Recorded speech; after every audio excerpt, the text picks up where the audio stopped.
We are pleased this morning to have as our guest speaker Harold Boy. He is a retired Unitarian Universalist minister and high school teacher. He is from Kalamazoo, Michigan. He is involved in a local church plus 2 peace groups, the Kalamazoo Nonviolent Opponents of War, known as KNOW, and the Kalamazoo Interfaith Coalition for Peace and Justice.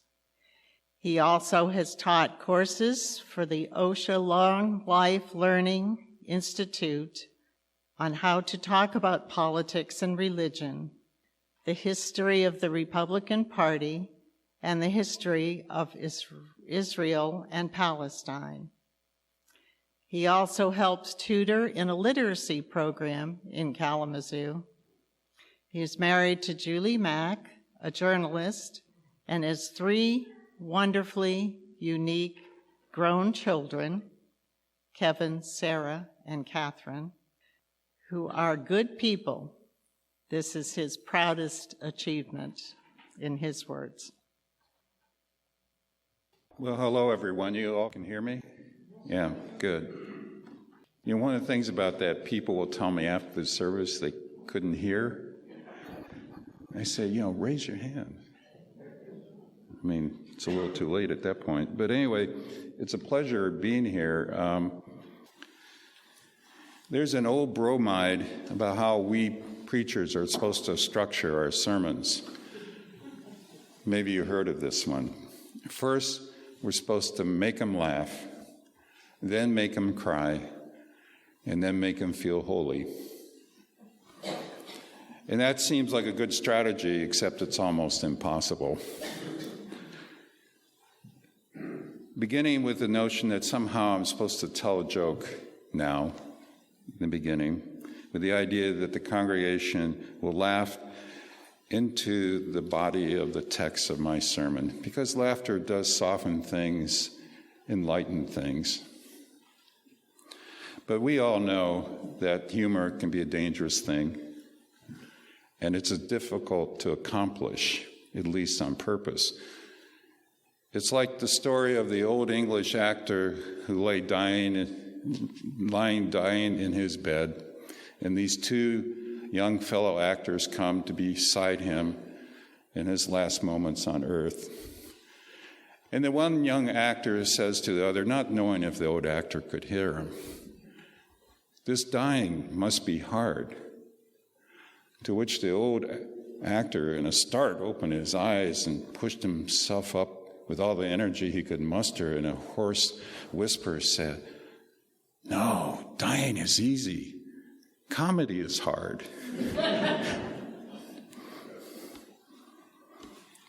As to the crying and feeling holy part, well, I'll get to that later in this sermon. But I'm mindful of what one of my professors told a group of us seminarians about how we ministers are to reach the members of our congregation on any given Sunday. And he said you'd be lucky if you could inspire just one person on any given Sunday. In fact, you'd be lucky if you inspire 5 people in the whole tenure of your ministry. But this was not meant to be a humorous sermon, at least not intentionally, because I'm going to be talking about disturbing things. Partly I decided to do this particular sermon because I sense the American citizens and citizens of the world are caught in a storm of hatred and fear in the political conversations, which is making it difficult for us to solve our almost intractable problems. So I know it's not much fun to talk about these things, and yet I believe it's essential to do. For not to means that we'll never be able to even attempt to solve our problems. As the Chinese curse goes, may you live in interesting times. And that, my friend, truly reflects this moment in our lives. We are living in interesting times. So today I want to talk about hope. I know that hope for many of you, if not most, may not be the best of notions. And certainly I can understand that. Benjamin Franklin said, "He that lives upon hope will die fasting." And Patrick Henry said, "It is natural for men to indulge in the illusion of hope." And I can give you many other such quotes. Truly, if we're talking about hope as wishful thinking for the nearly impossible, if not the impossible to happen, then we're setting ourselves up for disappointment. This past Friday, I was having a conversation with my friend Roger, whom I've known for almost 50 years now. And we both suffered together through many things, including broken relationships, and in my case, the suicides of my brother and my father, which I'll get to later. We talked about how we've been happy, how happy we were when we were young, and how happy we are now. And we both acknowledged that in our younger days, we both suffered a low-grade depression, which psychologists call anhedonia. But even so, I have had so much fun with Roger, primarily playing contract bridge, in tournaments and so on, but in so many other ways. Nobody can make me laugh like Roger with his droll sense of humor. He's also one of the smartest people I know. And so I asked him what he thought of hope. He said that he didn't give much thought to hope, except that he didn't want to be overwrought by expecting too much from people or life, and that he's living a good enough life right now. He's actually in Grayton Beach, towards Panama City. That's where he is right now. He lives in Maine. And there's certainly wisdom to what he thinks. Indeed, there was a study done at our alma mater, the Ohio State University, where Roger got his PhD in psychology. The study was done by the psychology department about marriages and what makes a happy marriage. And they found the key to what makes a happy marriage. I wonder if you can think of what that would be. What makes a happy marriage? They're looking at each other. Well, the key to a happy marriage is low expectations.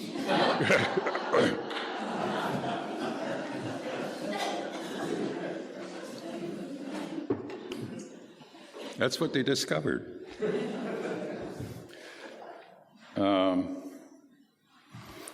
The Buddhists will tell you should have no expectations at all, but that's another story.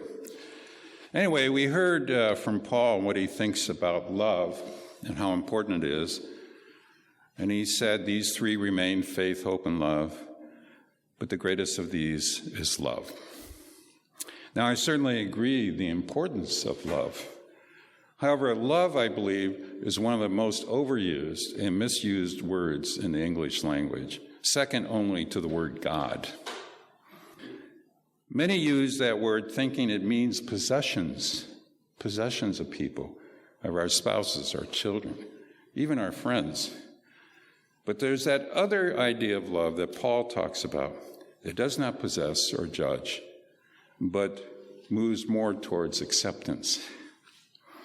And when it comes to children, this kind of love is essential for them to thrive. Fred Rogers understood that and spent his life communicating that idea to children in his television show, Mr. Rogers' Neighborhood. His every show would be part entertainment, part education, and part therapy, because he would have the children confront very difficult issues. They're difficult even for us, such as death and divorce, even assassinations. He knew that pretending that bad things have not happened with children just makes them more anxious and suspicious. Because while children have a hard time understanding the true meaning and consequences of a tragedy, they do know when there's trouble and when there's unhappiness. If they don't know what's happening that makes them more anxious. And Fred would always tell the children, I like you the way you are right now. Every show. Can you imagine how children would feel if they're feeling afraid or angry or lonely or ashamed when they hear these words from this kind, gentle man? Would not their spirits be lifted? And could they not now enjoy the moments of their lives? So obviously, love is important. As to faith, well, some think of it as being like hope, and I can understand that. But there's a difference, I believe. Faith often refers to systematic beliefs such as a religion. It can also refer to trust as acting in good faith. But it's also akin to hope in the idea that we have faith that there will be a better tomorrow. But for today, I want to distinguish between the two by looking at their opposites. That is faithlessness and hopelessness. The idea of faithlessness implies a life without guiding principles, or worse, without a moral center. And again, faithfulness is important. But hopelessness makes us think about desperate, lonely, and confused people. It makes me think of my father, Carl, and my brother, Walter. As I have had the experience of the two most important men in my life taking their own lives, I note here that men are 3 times more likely to commit suicide than women. And that's primarily because men have a hard time expressing what's inside of them in a real way. Men cannot seem to acknowledge their fear or their hurt or their sadness, and thus they suffer in silence. It brings to mind the image of the canary in the coal mine who gives warning about dangerous gases in the mine, warning to the miners. But how does the canary give the warning? By silence, because the canary has died. And it's a tricky thing to look to silence as a warning.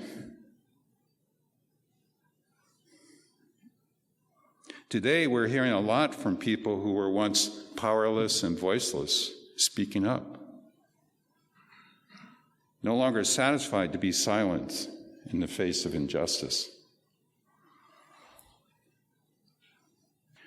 There are men who are loved but suffer from hopelessness. I think of Robin Williams, for example, who took his own life in the most painful way imaginable, and a man who was greatly admired and greatly loved.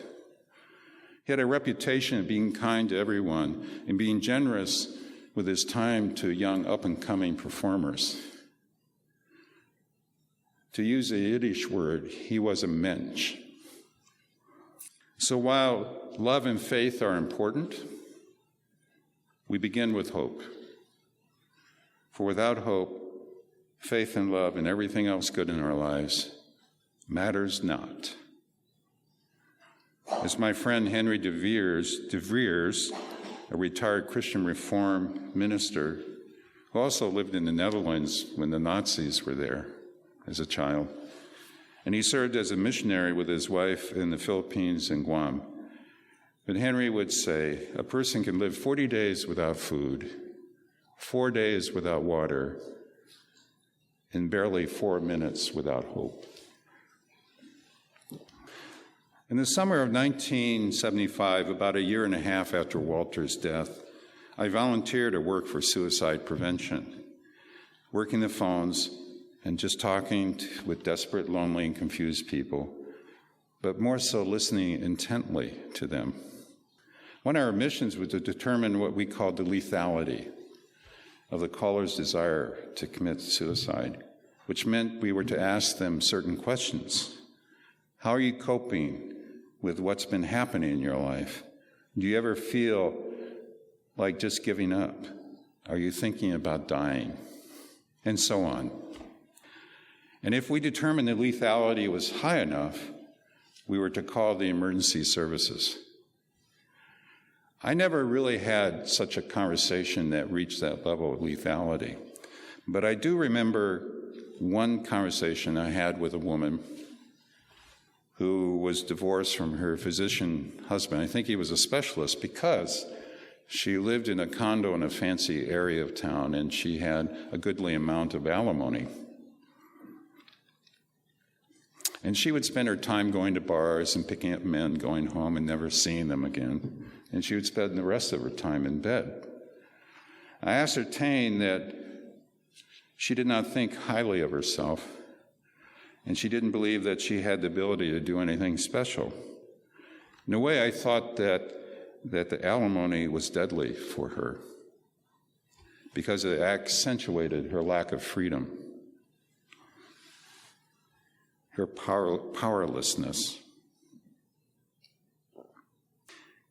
We talked for a good long time, and remember, this is 1975, but what I recall is, as we talked, she did acknowledge that she had some interests that could lead to some interesting activities. And also, she had other important people in her life that deserved her attention.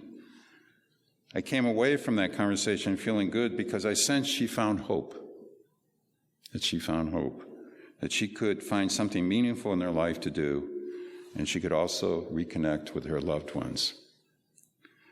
Power is a key concept here, for people who feel depressed feel powerless.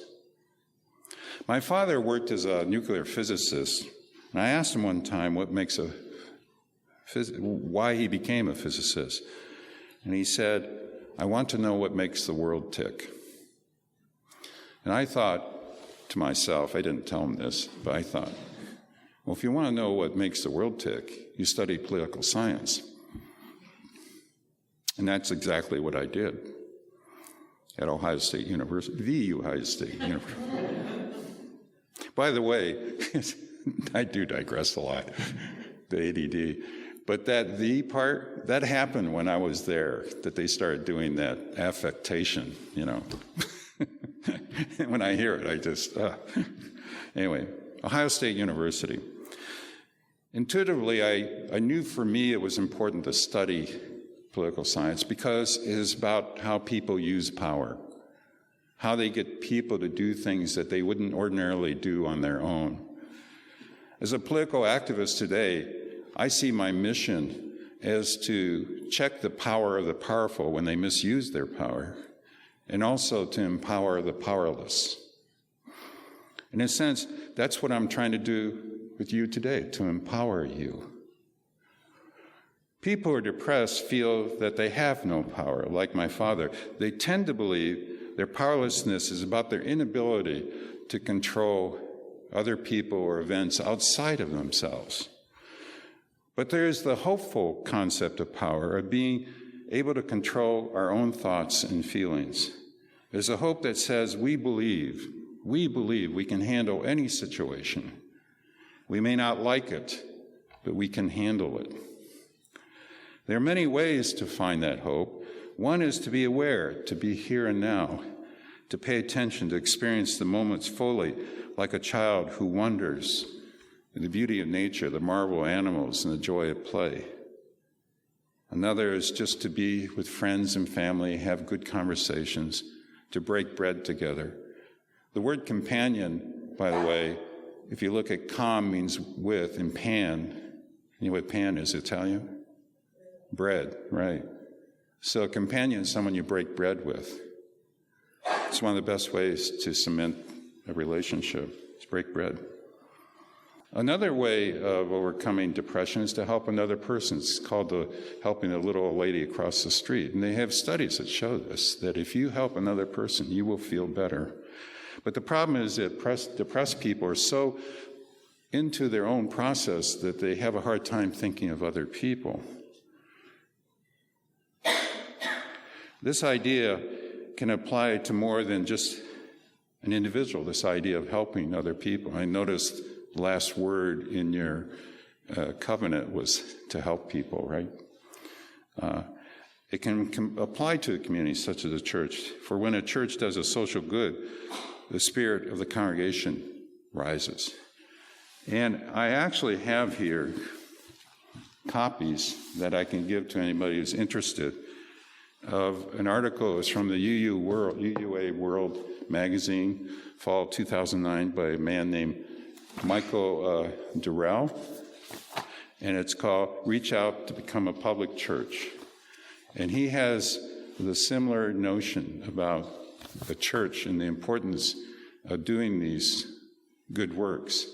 I don't necessarily agree with everything he says in here, but I think it's something that every Unitarian Universalist church should read and take seriously and study, because I think he has some very profound points to make about us as Unitarian Universalists. So I have them if you want any. I have some copies.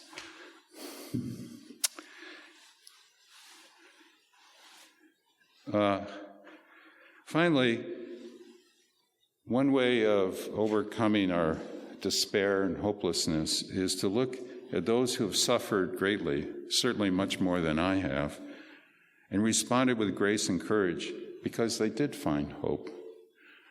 These are people who are humiliated, oppressed, forced from their homes, even killed because they're in the wrong place at the wrong time. They have no power at all to act as normal human beings, but every now and then someone in their community rises up and struggles against injustice. They make a difference simply because they act, and their activism brings hope. Sibel Shattuck is assistant professor of comparative religions at Western Michigan University in Kalamazoo. And she tells a story about the Lakota Sioux of Standing Rock Reservation in North Dakota, who opposed the building of the Keystone Pipeline that would move 500,000 barrels of oil a day under the Missouri River just upstream from their reservation. Now, no doubt many of you, maybe all of you, are aware of the demonstrations that happened to oppose that. Those demonstrations, by the way, were spiritual ceremonies with dancing, drumming, singing, and praying to help the demonstration to keep their strength, their power, to withstand the harsh conditions of extreme cold and the brutality of armed security, and not to give in to fear or anger. But what you probably did not know is that those demonstrations came into being because of the work of young Native people who found the One Mind youth movement.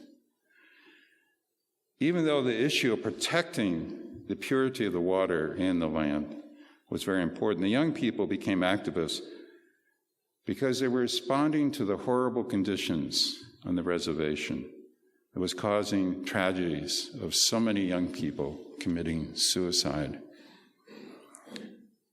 As Sibel describes it, life on reservations is hard, and young people often feel hopeless. Their families struggle with poverty, parents and relatives have serious drug abuse problems. Many experience so much violence in their homes that they have nowhere safe to go at night, and there's lots of social pressure to drink or use drugs. Psychologists have coined the term post-colonial trauma to explain the suffering that persists from generation to generation within indigenous communities. And so the youth were looking for a way to check the power of their oppressors and to overcome their depression by becoming activists. Again, Sibel tells the story of one of those activists. One of the youth who helped found the One Mind youth movement was a survivor of this broken world.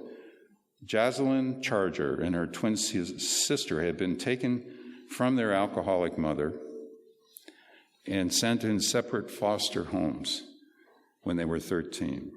Jocelyn had aged out of the system at 17 and returned home only to find that the sister who once been her closest companion now seemed like a stranger. She became depressed and started using cocaine. She was sleeping in abandoned cars with other homeless kids and only weighed about 80 pounds when her cousin, Joseph White Eyes, went looking for her and insisted she accompany him to the sweat lodge. He told her, "You're killing yourself, and we need you. Don't get high. Let's go to the sweat." He got her off drugs and into their culture, and eventually she moved to Portland, Oregon to get away from the negative social environment. But she came back to the funeral of the girl first to commit suicide that summer and stayed to help the other teens and help found One Mind Youth Movement as a group of young activists. The leaders hoped that the activism would teach the other youth skills to survive threats like bullying and drug abuse. In their eyes, the eyes of the elders, the fight against the pipeline, and in the eyes of the young people too, the fight against the pipeline was connected to larger struggles in their society, such as the struggles against alcoholism, suicide, and abuse. This is an amazing story that I wish I could have the time to share more fully in detail with you.